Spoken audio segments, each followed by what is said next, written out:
Good morning. My name is Brett Guinan, and I'm a research associate at the Public Policy Institute of California. Welcome to our virtual program featuring the findings from PPIC's report, Funding Student Need, Evaluating Measures of Need in California's TK-12 funding formula.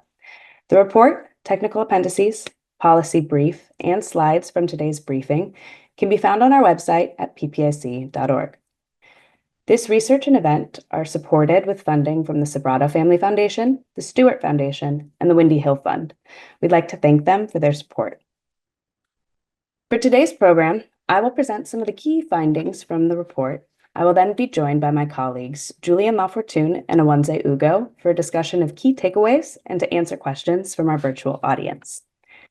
If you have a question, please send it, along with your name and organization, to the email address on the screen.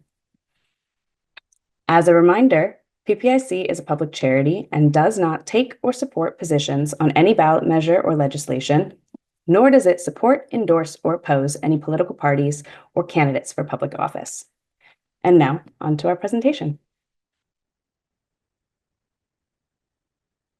Our report evaluates key measures used to identify high-need students in the state funding formula. So let's start by taking a quick look at how the current formula works. California's local control funding formula was implemented over a decade ago, and it was designed to provide districts additional money based on the share of high-need students they serve. That is, low-income, English learner, or foster youth. These categories of need are unduplicated in the formula. That means that if a student is both low income and an English learner, they're only counted once for the purposes of additional funding, even though each category is distinct and requires separate interventions. Low income students are identified by their participation in the Free and Reduced Price Meal Program, or FRPM.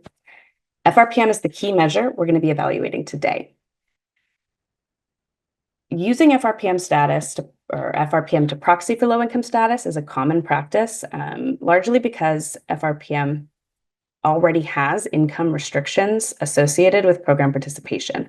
In order to qualify for the program, a student must be in a family with an income under 185% of the federal poverty line, and most students enroll by filling out an application in which they self-report this income information. But students can also be directly certified into the program or automatically enrolled based on their participation in safety net programs like CalFresh and CalWorks, each of which has its own income restrictions. Finally, students can be categorically eligible for the program if they are foster, migrant, or homeless. The main motivating question of our report is, does the formula and its use of FRPM to proxy for low-income status accurately reflect student need? And does it target funding equitably and effectively? To answer this question, we start out by looking at FRPM rates over time. And as you can see, they have substantially increased over the last 3 decades. In the mid-90s, around 45% of students were enrolled in the program. But by 2023, we had 60% of students identified as low income via FRPM. So does this increase in FRPM correspond to a rise in child poverty over the years? We compared FRPM to other commonly used measures of poverty and income, and a significant gap became evident. This figure here shows FRPM in orange compared to 2 national census measures in the dark and light blue, and then 1 California-specific poverty measure, CPM, in the lime. We're showing the share of students in poverty measured by each different measure. And then on the y-axis, we have the percentage of the poverty threshold being measured. We're going to focus in on FRPM at 185% of the federal or of the poverty threshold, as that's the maximum income under which students can participate in the program. As you can see, that orange bar FRPM is almost twice as large as the most comparable poverty rate measured by census. And in fact, the shares of FRPM students exceed the number of census estimated children at or under 300% of the poverty line. Not only is there this mismatch in between FRPM and other measures in levels, but FRPM has trended really differently from the rest, and this gap has grown over time. This figure here shows the percentage point change in each measure relative to 2012, which is the year the current funding formula, or the year prior to the implementation of the current funding formula. As you can see, pre-LCFF, FRPM and the census measures were trending fairly similarly. Then FRPM spikes in 2013, while the rest stay relatively stable. Post-LCFF, all other measures show a decline in child poverty, and FRPM is the sole measure that is higher in 2022 than it was in 2012. There are a lot of reasons that FRPM may not align perfectly with other measures of poverty, and most stem from the fact that FRPM is primarily a nutrition program and is not designed to measure income. As such, applications for the program are infrequently audited, and there are very few consequences for misrepresenting income information on those application forms. This means that FRPM may capture students who are not strictly eligible for the program. On the other hand, we also know that due to things like stigma around free meal receipt, not all students who are eligible choose to enroll in the program. There are also technical differences between FRPM and other measures. FRPM eligibility can be claimed at any point in the year, which means that it likely captures more income volatility than census-based measures that are asking about annual income. And then a final limitation of FRPM is that it's a binary. You're either enrolled in the program and counted as low income, or you're not. There's no ability for FRPM to distinguish between being just above the poverty threshold, but still experiencing economic difficulty, and a student who's well above the threshold. Nor can it identify a student who's in deep poverty and who likely needs even greater supports. Importantly, here we are not discussing the effectiveness of the FRPM program at reducing student food insecurity or boosting outcomes. These are very important things to study, but outside the scope of this report. We are only looking at how well FRPM acts as a proxy for student low income status. California recently transitioned to a universal school meals program, and this further complicates FRPM's usefulness as a measure. Because since March of 2020, all students receive free breakfast and lunch without ever having to fill out an application. Throughout this change, FRPM has still remained our low income indicator in the formula, which has led to district concern that it's now more difficult to collect income forms from disincentivized families. This figure shows our analysis under looking at the effects of universal school meals on FRPM enrollment rates. Here we break districts into quartiles based on the share of students they have directly certified. We do this because districts that have a lot of directly certified students prior to the implementation of universal school meals would have been the least impacted by this policy change, as they would have already had to adapt to the challenge of collecting income information for students who are automatically enrolled in the program. So the figure shows the percentage point change in FRPM shares for each quartile relative to the implementation of the Universal School Meals Program in the 2019-2020 school year. The darkest colored line here represents our top quartile of districts, those with the most directly certified students.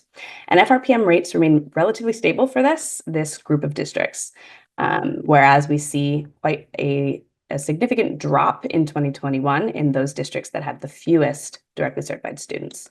In other words, the districts who were most impacted by universal school meals did see a drop in their enrollment, and that could indicate a weakening of FRPM as a measure in response to this broader policy change. It does look like the effects may have been temporary, as rates for all quartiles have recovered by 2023.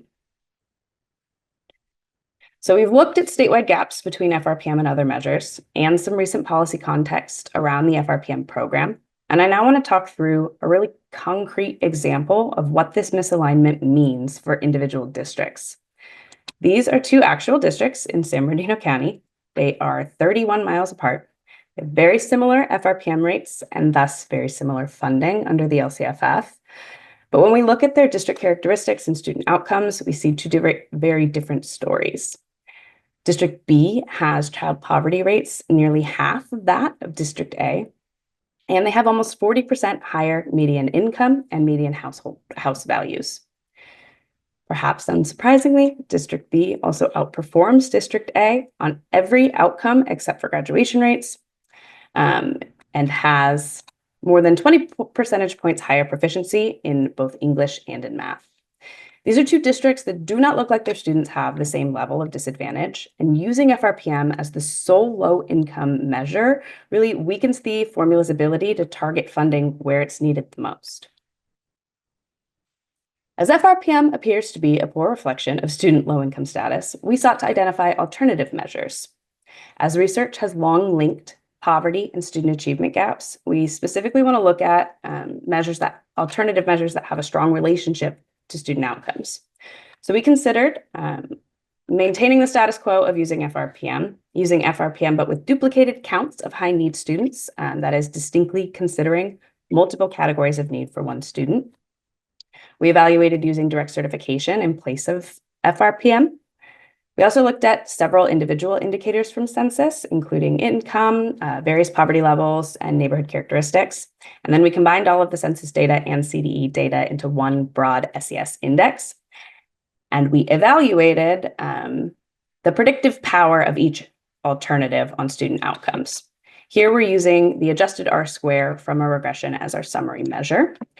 And this figure shows the results of that analysis. The R-squared is going to be the bar height on the y-axis, which describes how well the overall variation in outcome is explained by FRPM compared to alternatives.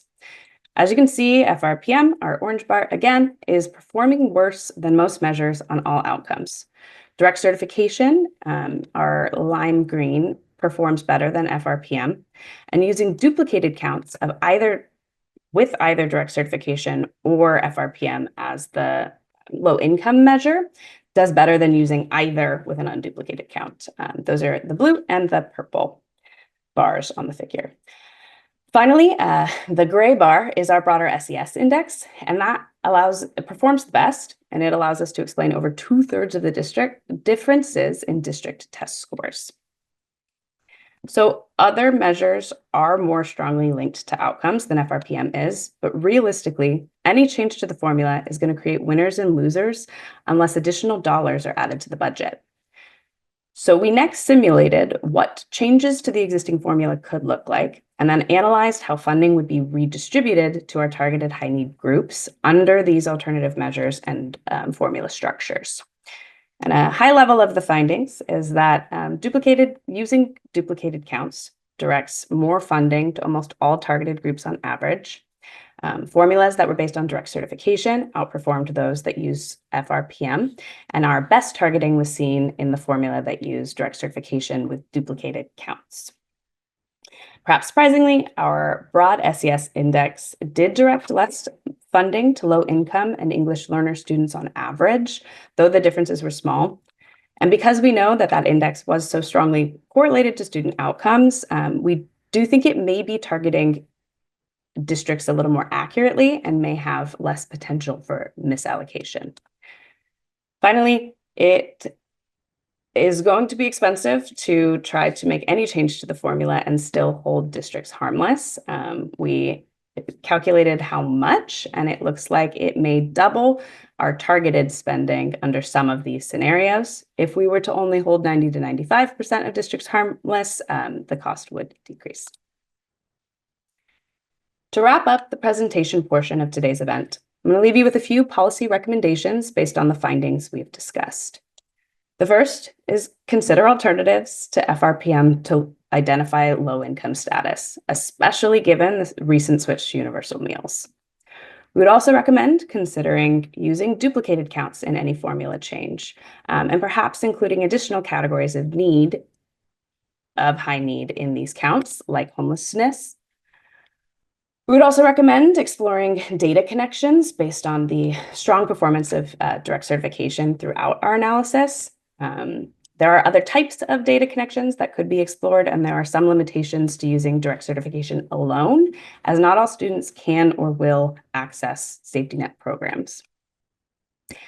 Finally, we recommend incorporating broader community characteristics and income levels to any formula change. Research has long linked community conditions and educational opportunity and outcomes. If we could target some portion of funding based on these underlying community characteristics, we may be able to better address gaps in test scores and in other student outcomes.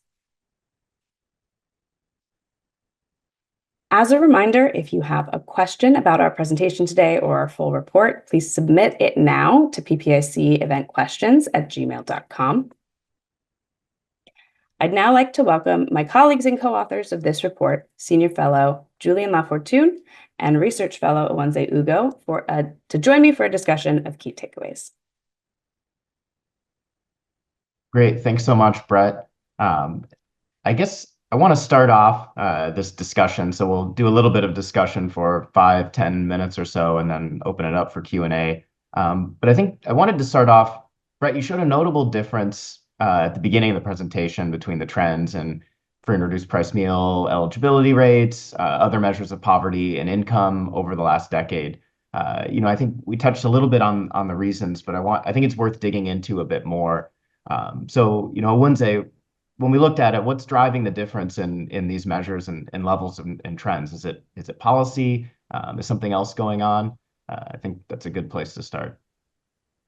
Yeah, I think you're right to think that it would be policy. The school meals program is just that. It's a program, and there are various factors related to getting meals to students that influence its usefulness as a measure of student family income. There's a gap there. Those aren't the same objectives. And like Brett mentioned, we saw as an example of that in the universal schools example or universal meals example, some example of that. We saw the districts that were most exposed to the challenges related to shifting to universal meals see their shares of identified low-income students fall a bit. And that points to some of these challenges around school meals as a policy related to how we measure student family income. One thing to note in addition to that, so we did the analysis with the summary statistics, but also looking at a more complex analysis, controlling for various factors related to district characteristics, we do see those results even with a more rigorous analysis.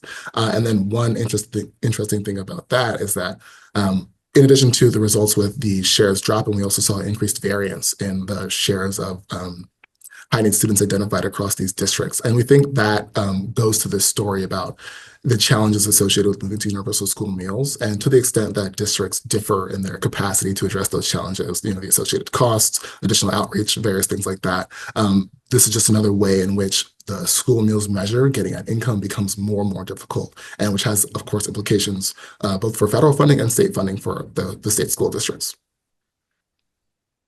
Yeah, and another policy we looked at, wasn't touched on in the presentation, but we look at it in the report. The switch to LCFF, it appears kind of correlated with the timing where we see some of this divergence.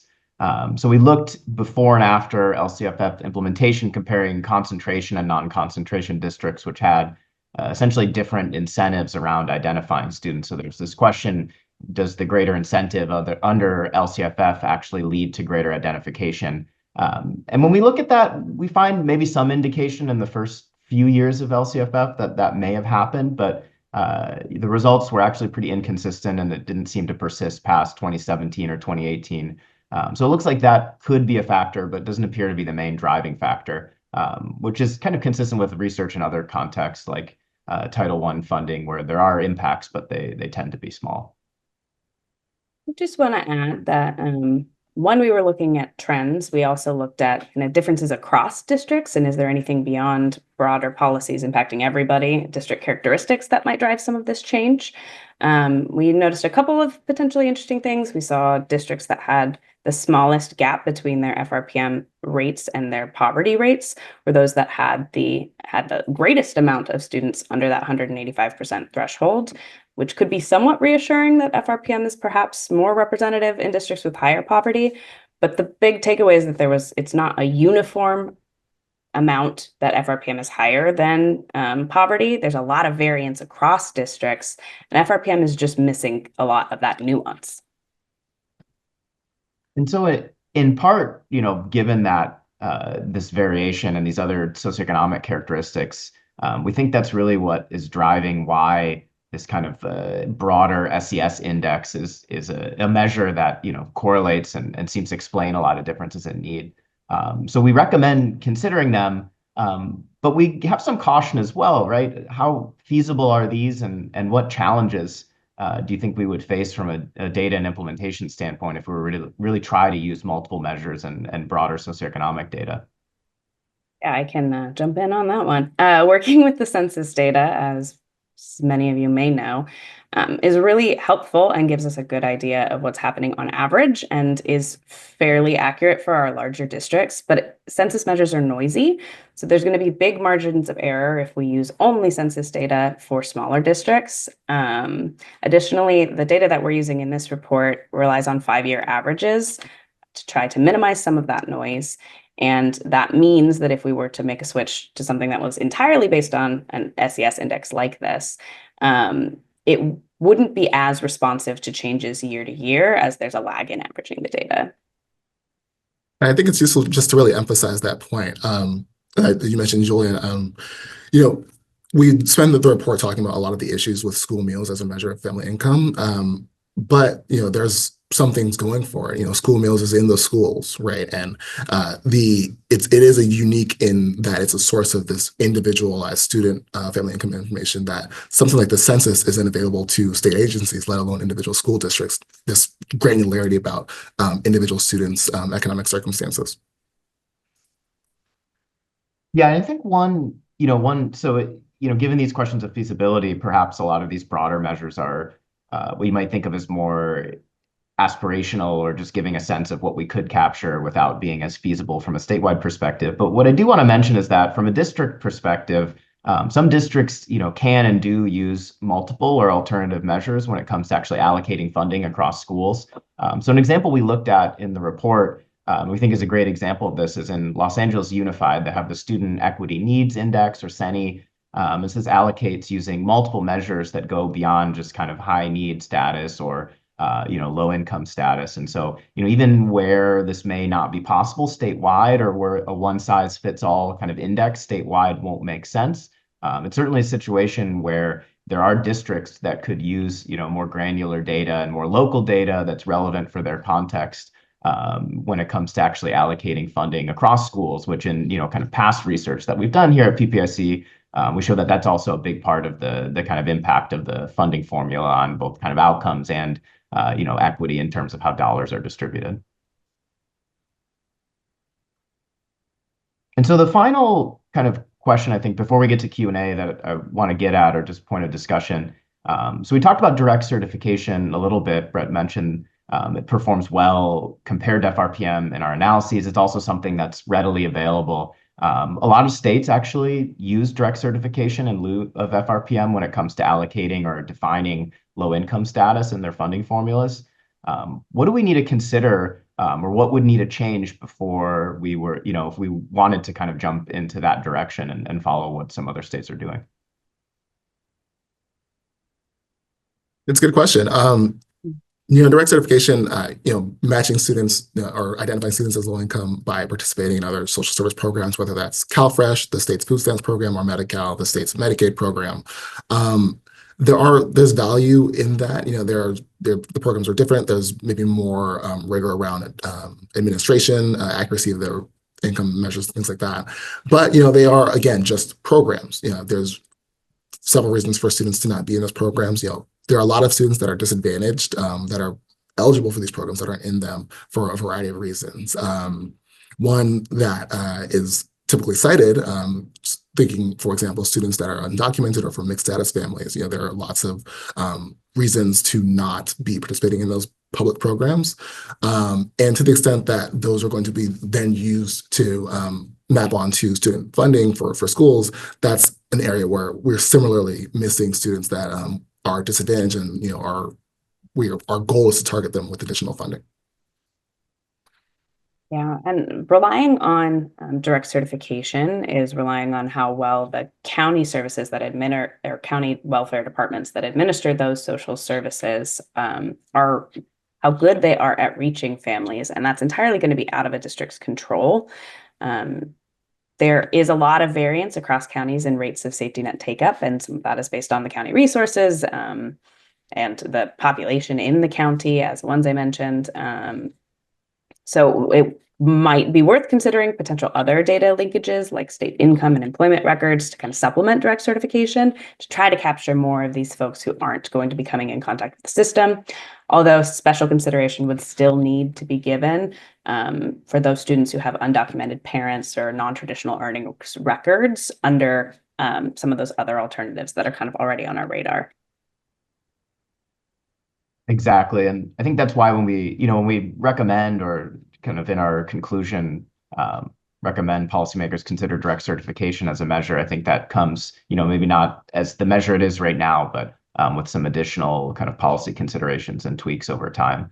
So something worth looking at, but definitely maybe not ready and has drawbacks that would need to be addressed before fully implementing that. I think we can start the Q&A now. So I see a question that came in from a parent. So we have a question from Rosalind Bell. So the formula doesn't seem to take into account former foster students that have been adopted, but parents will tell you that these are indeed high need students. Do you think there's a way for LCFF to account for this? I think this gets at some of the innovation in the move to the LCFF back in 2013. The system before was very complicated. It was this patchwork of categorical programs that targeted lots of different student groups. And the thinking with LCFF was, one, this is moved to local control, but two, more broad identification of disadvantaged students, really leaning on low income as a sort of catch-all for a lot of the challenges associated with socioeconomic status. And there is some usefulness in that. A lot of these challenges overlap in terms of, if you're low income, if you're foster, for example, you're likely low income, things like that. But it's not perfect, right? And the gap between high need broadly construed and income, let alone income measured accurately, which is a lot of what this report is about, really gets at some of the challenges with implementing this and really getting funds to the students that we want to support with additional funds and resources. I think another thing that highlights this gap between low income and then high need more generally. English learners are a particular example of that. There's a lot of overlap there as well, but they're not the same thing. We see, I think 2/3 of ELs are low income about that, but that's a whole 1/3 of students that are not being captured in terms of EL directly, right? And when you're looking at something like unduplicated counts, right, that's missing some of those challenges, right? The unduplication process is not seeing that a low-income EL student both needs additional supports as well as language supports, and that one stream of funding isn't multiplying in a way that addresses those multiplying challenges. Just to kind of add on that, and I think this is relevant both for the kind of former foster youth question as well as English learners and eventually reclassified English learners in many cases. When it comes to funding, you essentially lose that funding, or if that student isn't otherwise low income, a district doesn't get additional funding, say if an EL student is reclassified or if a foster student is becomes kind of a former foster student. In that case, there are ways the formula could account, perhaps with partial funding for those or differential funding, if you kind of phase out that either after reclassification or some other event. So other states do that where, for example, English learners, when they're reclassified, there's still some additional funding. And the thought there is not only to kind of support those students, even after reclassification, for example, but also to not kind of create an incentive to not reclassify students. And so that's something that could be considered as well. If you're thinking about the formula and more broadly considering different needs, those don't have to be the same, binary of you kind of are or you aren't in a category. And I think that's really a lot of at the heart of what we're, suggesting in this work. So another question, I guess that kind of tees off this a little bit. How do other states measure student need, and are there policies California could consider or should consider that other states do? Yeah, I'll take that. So yeah, there's a lot of variation.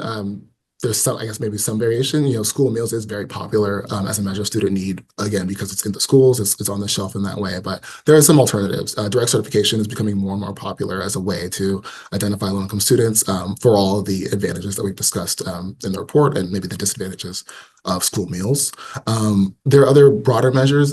New York uses more community-based measures, looking at census level poverty estimates, which are more accurate in some ways, but not as individualized as the student particular school meals participation.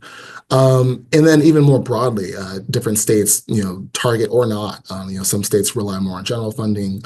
And then looking at different kinds of characteristics, there are some states that use more broad sort of at-risk metrics as a way to drive funding in the way that, I'll say if I uses foster youth, for example, some states lean more heavily on identifying students in particular groups and experiences as ways to drive and distribute their funding formulas.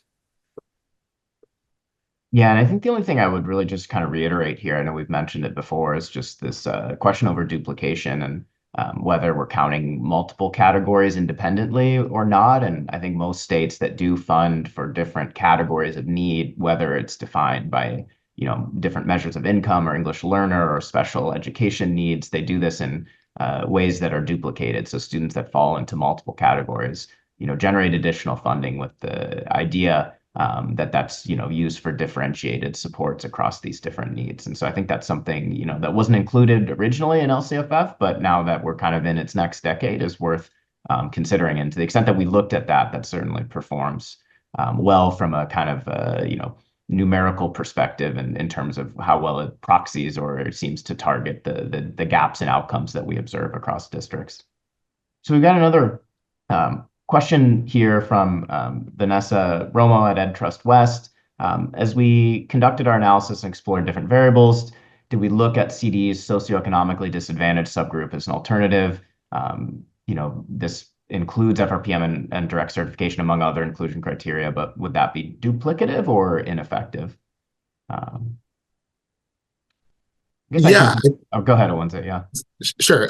So the socioeconomically disadvantaged subgroup, there is a lot of overlap with current FRPM. That definition, sort of includes FRPM, adds on direct certification, and then the other addition is that it takes into account parental education. If students, if neither of the students' parents, I think, have a high school diploma, that's another sort of marker of disadvantage in this definition, and that is useful as an expansion, I guess, on the definition, rather than just relying on FRPM. But getting to whether it be duplicative, there's a lot of overlap between, students with that parental education level and students that are low income. So there could be a slight difference, but I don't know that it would dramatically change the results of driving funding according to that metric as opposed to the status quo. We've got a question from Mary Carr at Department of Social Services. Are there plans to extend these studies to ages 0 to 3 prior to the TK-12 system? They're using similar funding formula measures there. And I guess I'll just say we haven't thought about that yet, but that's certainly an important aspect to look at in future work. And so that's something that we do. We'll absolutely consider in terms. It kind of fits the same idea and motivation that how we allocate these resources and the measures that we use to define them are just kind of key throughout the educational system at all levels. And then just a quick plug on that, in terms of tracking or providing additional support to low-income students and families in the sort of 0 to 3 early education childcare sector, there's things like Head Start, California State Preschools. There's a lot of accounting for family income status in terms of providing extra resources to disadvantaged families and their children. So it's not quite school meals in the K-12 context, but it is something that service delivery in that realm takes into account. All right, so just looking through, we've got another question from someone in Riverside. Are there implications to moving away from FRPM, and would districts still collect forms for federal reimbursement if it's no longer tied to funding from the state? There are districts do highlight challenges around that, because although the school meals program may be moving away from applications, through things like the various provisions and universal school meals, the districts still need that income information for both state funding as well as federal funding. So when we have this move away from the school meals sort of application part of the program, it creates this new challenge for districts. In California, they need to rely on what are called alternative income forms, which are very similar to the school meals application, but one are not officially the same thing. And I think most notably, the provision of those forms, the collection of them, the printing of them, the designing of them, can't be paid for with funds from the school lunch program, which creates an additional challenge for districts that have this new effort to collect this information in a way that doesn't have the same amount of funding. And then also, insofar as the meals program provides an incentive for parents to maybe care more about filling out those forms, when that incentive is lost, when students don't need to do the form to get the meals, that's another challenge where districts are then required to do more outreach and other efforts to get families to fill out that application information. And I think that last point is kind of key. We're under universal meals already, so in some ways, these kind of incentives for districts are a little bit different, or at least for families and students to fill out these forms and return these forms. And so what we have now is, what we would think of as, or we kind of talk about in our report, is very costly efforts that districts are undergoing to capture, through alternative income forms, or to try to use different measures or just different ways to incentivize families to return these forms. And so there's a lot of effort that's going into that, and it's hugely consequential for the funding formula. And so I think we're worried going forward that that's a good, that's kind of going to reflect the need the way that we want it, rather than reflecting districts that are better or worse at actually getting these efforts, taking these efforts to get out the right information on students. So there's potentially some consequence when it comes to federal reimbursement. Of course, districts already have to do that, so that wouldn't be a change. But I think kind of reducing the mismatch from the state perspective, which is a much larger share of funding, would, if anything, kind of alleviate some of those concerns for districts, at least relative to where we're at now. So just, I guess, final question, and this is a question from LA, maybe kind of in regards to Seni. What other neighborhood characteristics should we consider? Should we consider health outcomes, violent crime? Are there other measures that we should account for in the way that we fund students?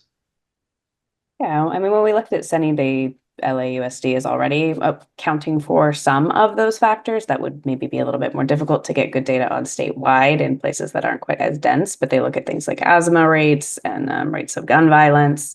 Other considerations, perhaps we have the Strong Start Index as a possibility that looks at children when they're being born, whether or not how many risk factors they have, and consider some health outcomes, single parents, are you on safety net benefits? And that could say kind of like, where are you starting out at? We definitely could do some more exploring on what other types of characteristics, and would want to be thoughtful about making sure that the data is good for whatever we do choose to incorporate, and that it's good everywhere. All right, so that was the last question. First off, thanks, Brett, for the presentation, and thanks to Wenze for joining our discussion.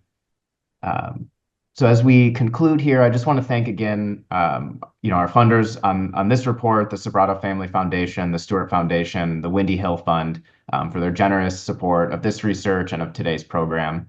And thanks to all of you for taking a little bit of time out of your morning to join us today. So if you can, we would appreciate you taking a moment to give us some feedback on this event. And if you pre-registered for the event, you'll receive an email with a link to the short survey, but you can also scan the QR code on your screen right now. This event will be available soon on the PPIC website and on our YouTube channel, so that you can watch it again or share it with your colleagues. So thanks again, and I hope you all have a great rest of your morning and a good afternoon.